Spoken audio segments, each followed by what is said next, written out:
الحمد لله وحده والصلاة والسلام على من لا نبي بعده وبعد.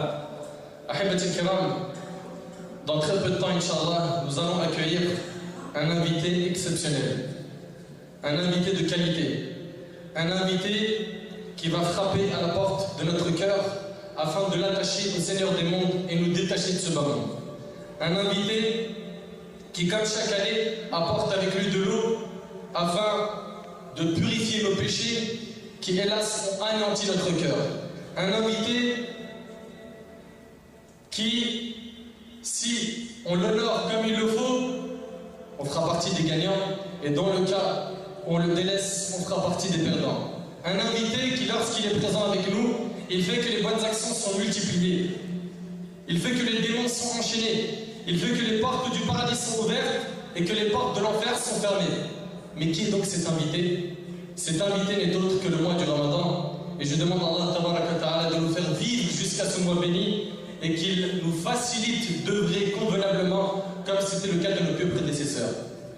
Notre thème aujourd'hui avec Allah Tabaraka Ta'ala est comment accueillir le Ramadan. Comment se préparer pour le Ramadan. Car comme vous le savez, toute chose nécessite une préparation.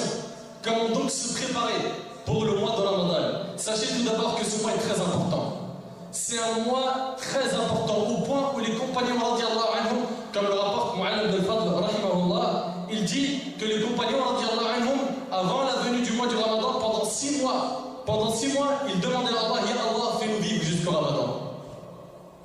T'imagines? Pendant 6 mois, Ya Allah, fais-nous vivre jusqu'au Ramadan. Et il dit, Mu'allab ibn al-Fadl, et Mu'allab ibn al-Fadl rahimahullah dit, et après le Ramadan, pendant 6 mois, il disait, Ya Allah, accepte de nous le mois du Ramadan. Donc on s'aperçoit que pour les compagnons radiallahu anhum, l'année entière tournait autour d'un noyau qui était le mois du Ramadan. Qu'en est-il de nous? Est-ce qu'on s'est préparé pour ce mois? Est-ce qu'on a hâte de rentrer dans ce mois béni? Est-ce qu'on est pressé de jeûner? Est-ce qu'on est pressé d'accomplir de bonnes actions? De venir dans la mosquée pour le tarawih? De multiplier les bonnes œuvres? Ou est-ce que pour certains c'est un fardeau? Mince, le Ramadan arrive, comment je vais faire? Je pourrais plus fumer. Et l'autre il dit, je pourrais plus sortir avec mes amis. Et l'autre qui dit, j'ai une petite copine ou une petite amie, comment est-ce que je vais faire? Bon, on va faire un break pendant un mois. Certains, hélas, sont soucieux, mais dans le mauvais sens. Ils disent, si seulement il n'y aurait pas de Ramadan, ça aurait été bien. Les compagnons ont accordé de l'importance à ce mois. Et notre prophète, notre exemple, lui a aussi accordé de l'importance. Aïcha a rapporté dans le Sahih al-Bukhari, Aïcha a rapporté, comme cela est révélé dans le Sahih al-Bukhari et Muslim, elle a rapporté que notre prophète jeûnait quasiment tout le mois de Shaban, il le jeûnait en entier sauf peu. Pourquoi? Pour se préparer pour le Ramadan. Qu'en est-il de notre préparation? Sachez mes frères et sœurs que pendant le Ramadan, la préparation des gens est différente. On a 4 catégories de personnes concernant la préparation du mois du Ramadan, ou plutôt l'accueil de ce mois béni. La première catégorie est celle qui va accueillir le Ramadan avec le ventre. Comment ça avec le ventre? C'est des gens, leur seul souci, c'est d'acheter ce qu'ils vont manger et ce qu'ils vont boire pendant le mois. Ils vont stocker dans la maison au point où ils auront plus que le nécessaire. Mais il y a quoi de mal? Non, le problème, c'est qu'ils n'ont que ça dans la tête. Qu'est-ce que je vais manger aujourd'hui? Qu'est-ce que je vais manger demain? Il appelle sa femme dans la journée. Est-ce qu'on est invité chez quelqu'un? Elle sait bien faire à manger ou pas? Le seul souci, c'est son ventre, les repas. Il ne pense qu'à ça. Et pendant le mois, du matin jusqu'au maghrib, il est en train de se dire, mais est-ce qu'aujourd'hui elle va me faire un bon plat? Subhanallah, c'est tout. T'as que ça dans la tête? T'as que le ventre? Et là maintenant, regardez, ils sont où? Ceux qui accueillent le Ramadan avec le ventre, ils sont où? Ils sont chez les fournisseurs de produits alimentaires, ils sont chez Carrefour, ils sont en train de mettre le plein. Et ils font du mélange avec le faux halal, le vrai halal. L'essentiel, c'est le ventre. Il faut le mettre bien, c'est tout. Ça, c'est la première catégorie. Deuxième catégorie de personnes, c'est la catégorie des businessmen, des hommes d'affaires, des commerçants. Ceux qui vont accueillir le Ramadan avec les chiffres d'affaires qui vont augmenter. Ceux qui ne cherchent simplement qu'une seule chose, c'est beaucoup d'argent, beaucoup d'argent, beaucoup d'argent. En temps normal, il est possible qu'il termine son travail à 17h. Mais là, pendant le Ramadan, il va faire des efforts et il va finir à minuit, voire même 1h du matin. Et va voir un petit peu sa lecture de Coran, zéro. Va voir son qiyam al-layl, ses prières nocturnes, zéro. Va voir le temps qu'il passe avec ses enfants, va voir le dhikr, va voir ses prières à l'heure, va voir salat al-jum'a. Non, le commerce, l'argent, c'est important, c'est une occasion en or. Certes, c'est une occasion en or, mais tu as mal compris cette occasion en or. Tu penses que cette occasion en or est dans l'argent? Wallahi, tu n'as rien compris. Tu n'as rien compris. Si Allah subhanahu wa ta'ala a fait que pendant ce mois tu vas gagner beaucoup, fais la part des choses. Fais la part des choses. Garde un temps pour ton âme. Garde un temps pour se ressourcer, te purifier. Comment est-ce que tout le monde profite sur toi? Tu fais partie des perdants si tu ne profites pas pendant le Ramadan. Troisième catégorie de personnes, ceux qui vont accueillir le Ramadan avec les péchés. Comment ça avec les péchés? Il a chez lui une petite télé ou, on va dire, un grand écran. Il veut un écran plasma gigantesque qui fait tout le mur. Pourquoi?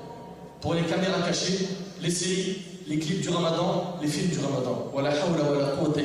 T'arrives à imaginer des gens qui se préparent à désobéir à Allah pendant ce mois? Oui, wallah, il y en a.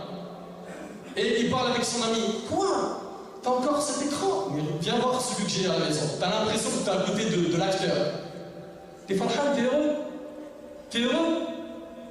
Imagine tu meurs pendant le mois du Ramadan et que tu n'as pas profité. Ça ne sera pas un regret pour toi, franchement. Ça ne sera pas un regret.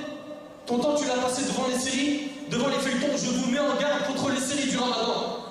Pendant le mois du Ramadan, si vous avez la télé, on ne l'allume pas. La seule chose, c'est le Coran. Avec ta langue doit être humidifiée par l'évocation d'Allah.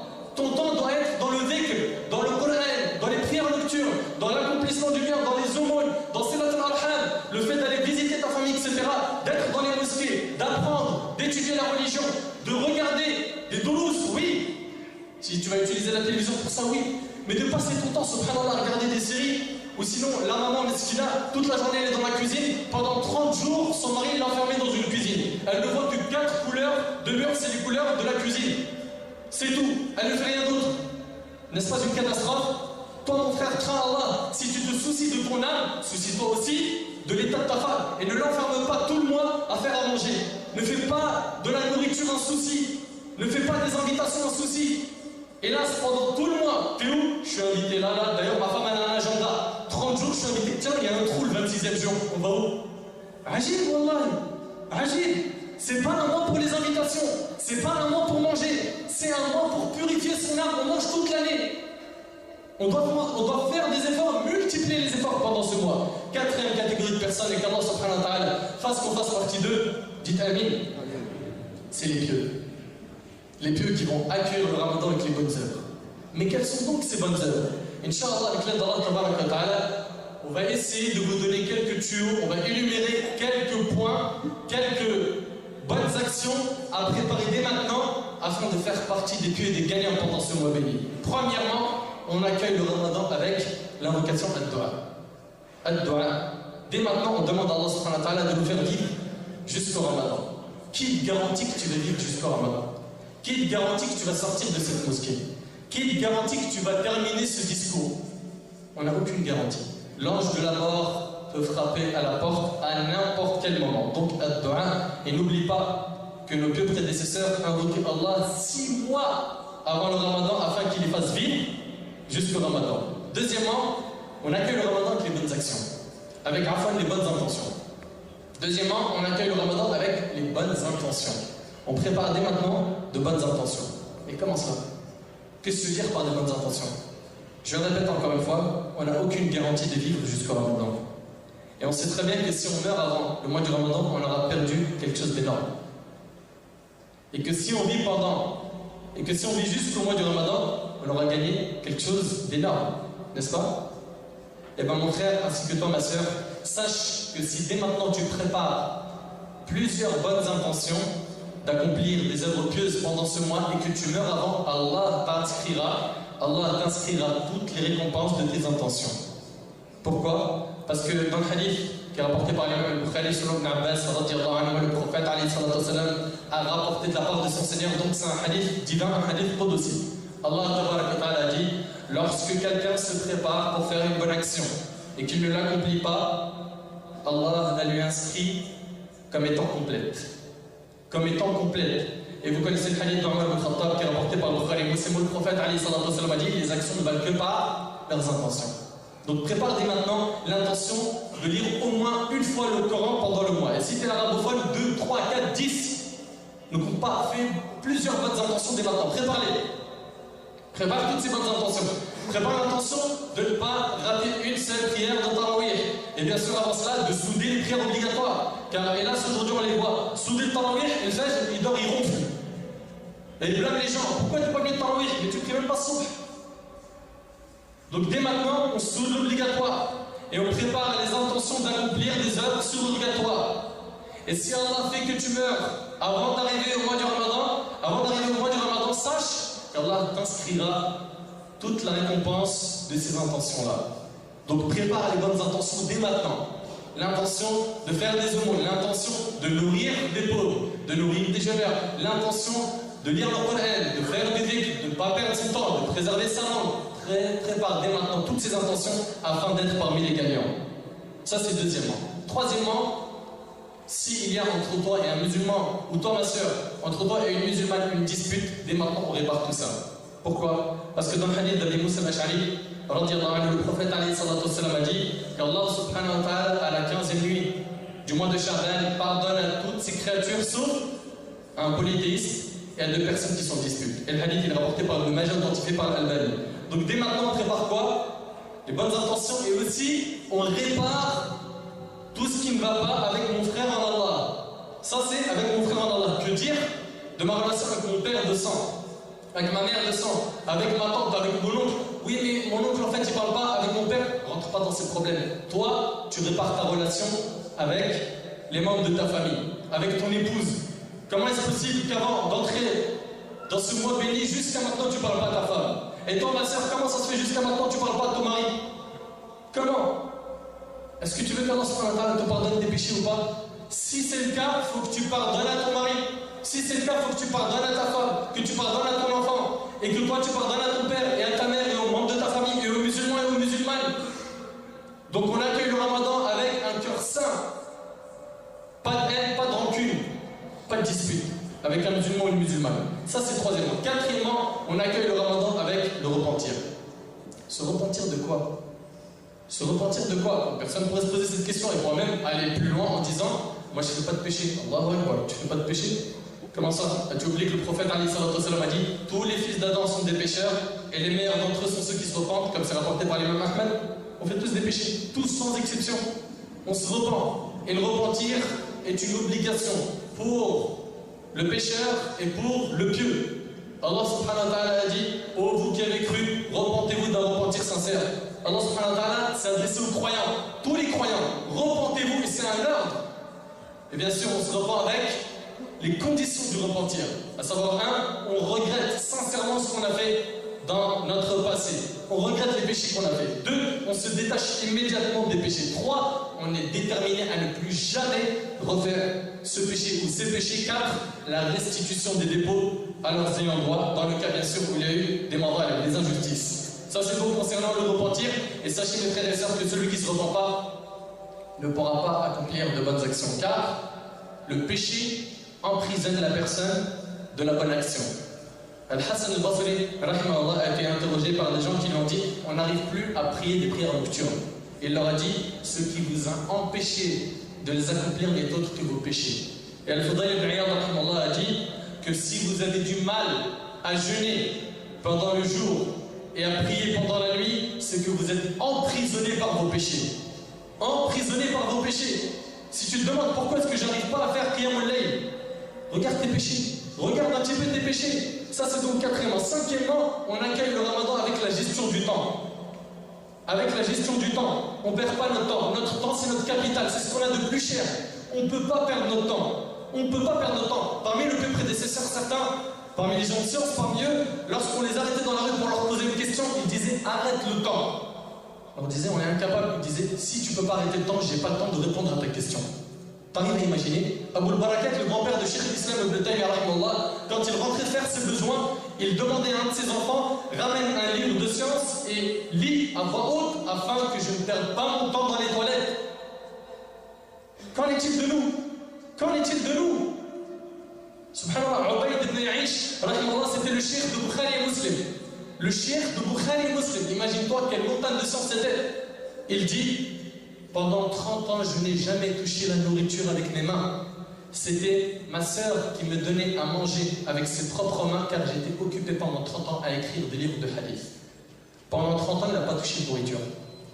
Ces gens-là ont connu la valeur du temps et ils ont marqué l'histoire et on parle d'eux jusqu'aujourd'hui. Gère ton temps. Gère ton temps c'est ton capital. Chaque seconde qui sort, qui te quitte, sache que ça peut finir par des regrets au Al-Qiyam.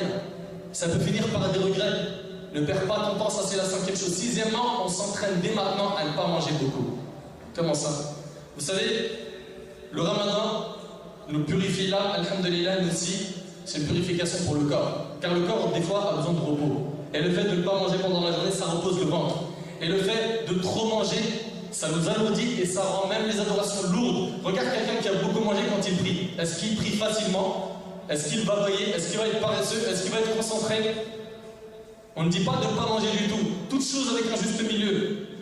Toute chose avec un juste milieu. Salam ibn Saïd, rahimahullah, disait, à leur époque, écoute bien à l'époque des salafs comment ils étaient, wallah, il est impressionnant. Il disait, à notre époque, on montrait du doigt celui qui mangeait beaucoup comme on montrait du doigt celui qui avait commis un péché. T'imagines? Et dans le hadith qui est rapporté par l'imam al-Tirmidhi, le prophète, en entendant une personne rôter, lui a dit, cesse de rôter. Car ceux qui seront les plus rassasiés dans ce bas monde seront les plus affamés le jour du jugement. Seront les plus affamés le jour du jugement. 7e, on accueille le Ramadan avec la science du jeûne. Comment ça, la science du jeûne? Le chapitre du jeûne, il faut le maîtriser. Certains ne savent pas qu'est-ce qui est obligatoire pendant ce jeûne. Ils ne savent pas qu'est-ce qui est interdit. Ils ne savent pas ce qui est recommandé. Ils ne savent pas ce qui est déconseillé. Ils ne savent pas ce qui est autorisé. Alors tu les vois fumer pendant la journée du Ramadan. Elle dit, écoute, ce qui est interdit, c'est de manger. Je ne mange pas là. Ou bien d'autres, tu les vois pendant le mois du Ramadan, boire volontairement. Ou bien vomir volontairement. Se faire vomir volontairement. Toutes ces choses sont interdites et annulent le jeûne. Ou bien d'autres qui n'ont pas le droit de jeûner, jeûnent. Comme le diabétique. Il est atteint d'une maladie incurable. Une maladie qui peut être mortelle et il jeûne. Celui-là a une facilité dans la religion, il ne jeûne pas. Donc le fait de connaître les règles du jeûne est très important, car sans les connaître, beaucoup de jeûnes, beaucoup de choses peuvent être faites, et à la fin, Allahu a'lam si ton jeûne sera accepté ou non. 8e, on prépare le mois du Ramadan par le jeûne du mois de Sha'ban. On s'entraîne dès maintenant. Comme vous connaissez tous le hadith de Salam ibn Zayd, qui est rapporté par l'imam al-Nasa'i et authentifié par l'Albani, le prophète, alayhi salatu wassalam, il lui a été dit par Osama ibn Zayd, il lui a dit, ô messager d'Allah, je ne te vois pas autant jeûner pendant le mois de Sha'ban que dans les autres mois. Et il lui a exposé les raisons. Il lui a dit, car c'est un mois où les gens sont insouciants. Les gens sont insouciants. Et le prophète aimait faire revivre l'adoration dans les moments d'insouciance. Car c'est un mois où les gens sont insouciants et c'est un mois au cours duquel les œuvres sont présentées au Seigneur des mondes. Et j'aime que mes œuvres soient présentées à Allah alors que je suis en état de jeûne. Deuxièmement, on va se préparer dès maintenant à Qiyamul Layl. Selon Abi Umama radiallahu anhu, le prophète a dit, et le hadith est rapporté par Tirmidhi, le prophète a dit, je vous recommande vivement la prière nocturne, car c'est l'usage des pieux qui vous ont précédés. Aujourd'hui, on les entend, moi je suis les pieux prédécesseurs, moi je suis les pieux prédécesseurs, as-salaf, as-salaf, et l'autre qui se dit salafi, salafi, taïb. Qiyamul Layl, il est où dans ta vie? Il est où Qiyamul Layl? C'est l'usage des pieux qui vous ont précédés. Un rapprochement de votre Seigneur. Une expiation de vos péchés. Et un éloignement du mal. Subhanallah, comment perdre cette occasion? De même, on accueille Ramadan avec l'ouverture du Coran qui, hélas, est dans un meuble et plein de poussière pour l'instant. Et il ne va sortir que pendant Ramadan. Et hélas, certains vont le placer dans le meuble après le mois du Ramadan. Et ça aussi, c'est une catastrophe. Ça aussi, c'est une catastrophe. Donc dès maintenant, tu lis le Coran.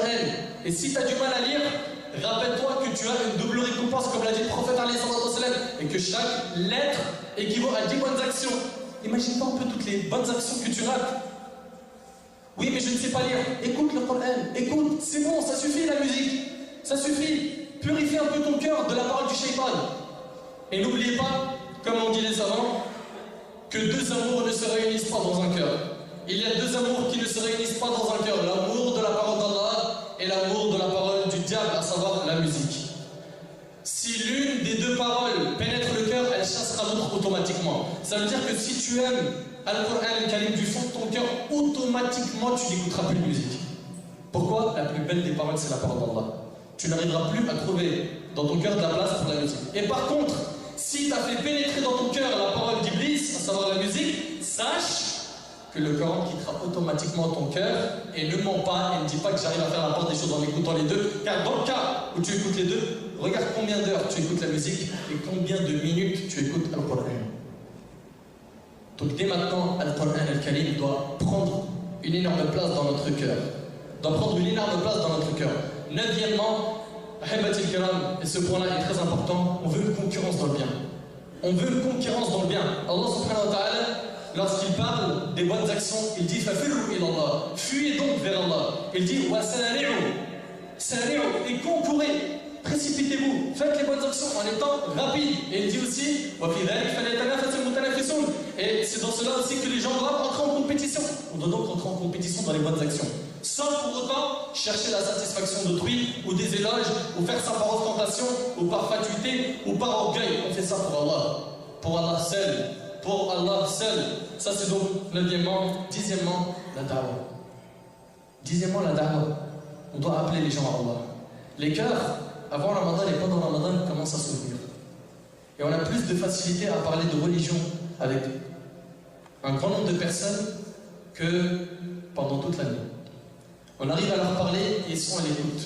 Surtout pendant Ramadan. Généralement, ils sont à l'écoute. Ceux qui n'écoutent pas et qui, même pendant Ramadan, bouchent leurs oreilles, on invoque Allah subhanahu wa ta'ala qui les guide et qui les ramène dans le chemin de la droiture. Mais concernant ceux qui commencent à ouvrir leur cœur, eux, c'est maintenant que tu dois mettre le paquet. C'est maintenant. Et rappelle-toi des paroles du prophète alayhi salatu wassalam concernant celui qui appelle au bien. Rappelle-toi de ce qu'il a dit à Ali ibn Abi Talib dans Sahih al-Bukhari lorsqu'il lui a dit si Allah fait qu'une personne embrasse l'islam par ta cause, cela vaut mieux pourquoi que les chamelles rouges. Et c'est ce qu'ils avaient de plus cher à l'époque. Rappelle-toi de tout ça, et rappelle-toi de ce qu'a dit le Nabi celui qui indique un bien, c'est comme si qu'il avait appliqué lui-même, ou qu'il l'avait mis en pratique lui-même. Donc chacun d'entre nous doit faire des efforts et appeler sa femme à Allah Azzawajal, ses parents à Allah subhanahu wa ta'ala, son oncle, sa tante, ses enfants, ses cousins, la sœur elle appelle ses cousines, tu appelles ton voisin, ta voisine, les gens de ton immeuble, les gens qui sont en bas de l'immeuble, les gens qui ne rentrent jamais dans la mosquée, tes amis au travail, tes amis à l'école, partout tu dois appeler à Allah. Et pour ça on va utiliser tous les moyens qu'on a, à savoir internet, le téléphone, les SMS, les CD audio, les cassettes si jamais il y a des gens qui écoutent encore des cassettes, on va tout faire pour que les gens écoutent la parole d'Allah, qu'ils écoutent des rappels, qu'ils écoutent des dourous, car avec ça, les idnillah, ils vont faire remonter leur foi. Et quand la foi augmente, forcément, les péchés diminuent. C'est comme ça que ça se passe. Donc la da'wah. Et la dernière chose, et c'est un message que j'adresse à la mosquée Al-Iman du Bourget, et c'est un message que j'adresse à toutes les mosquées qui entendront ce prêche. Faites tout pour mettre en place des repas pour le Maghreb dans votre mosquée afin de fortifier les liens des musulmans entre eux et afin de nourrir ceux qui n'ont pas les moyens de manger. Et n'oubliez pas la récompense que vous aurez auprès d'Allah subhanahu wa ta'ala. J'espère donc que les mosquées ne vont pas fermer leurs portes pour la rupture des jeûneurs, pour donc le repas de la rupture des jeûneurs pour le Maghreb. J'espère qu'ils vont faire un effort et j'invite Inch'Allah aussi mes frères ainsi que mes sœurs qui sont ici présents à prendre en considération tout ce qui a été dit aujourd'hui. Et si tu ne peux pas faire tout ce qu'on a dit aujourd'hui, comme hélas aujourd'hui on a beaucoup de gens qui disent je ne peux pas faire tout, donc ils délaissent tout. Non, si tu ne peux pas tout faire, au moins dis-toi sur ces 11 points, je vais essayer d'en faire 5, 6, je vais essayer d'en faire 7.